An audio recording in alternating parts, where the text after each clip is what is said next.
இப்போ இந்த 41 உயிரிழப்பு நடந்த இடத்துக்கு வந்து போகணும் அப்படின்னு சொல்லி விஜய் அவர்கள் அனுமதி கேட்டிருக்கிறாரு. இப்போ வரைக்கும் அதோடைய நிலவரம் என்ன?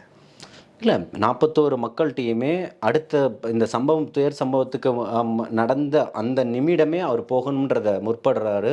அரசினுடைய சூழ்ச்சிகள் காரணமாக தடுக்கப்படுது. அது மக்களுக்கு வந்து அம் இன்னுமே புரியும். எல்லாம் என்னென்ன நடந்துகிட்டு இருக்கு அப்படின்றத. நீங்க இப்படி அடுத்த சொல்றீங்க. ஆனா 48 மணி அனுமதி இப்பதானே கேட்டிருக்காங்க. அதுக்குள்ளே இல்ல அதுக்குள்ள எப்படி அரசினுடைய நடந்துகிட்டு மறுப்புன்னு இருக்கும்போது, சொல்றீங்க? அந்த பிரச்சனைகள் நடக்கும்போது லெட்டர்ல கேட்க முடியாது.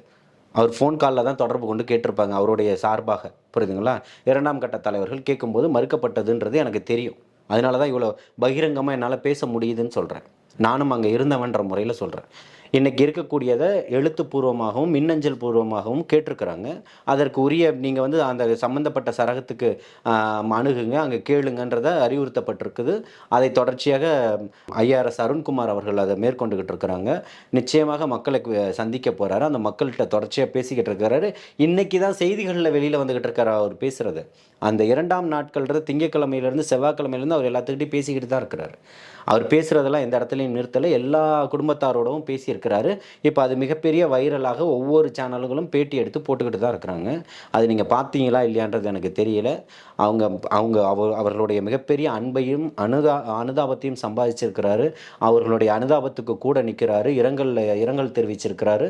ஒவ்வொரு வீட்லயும்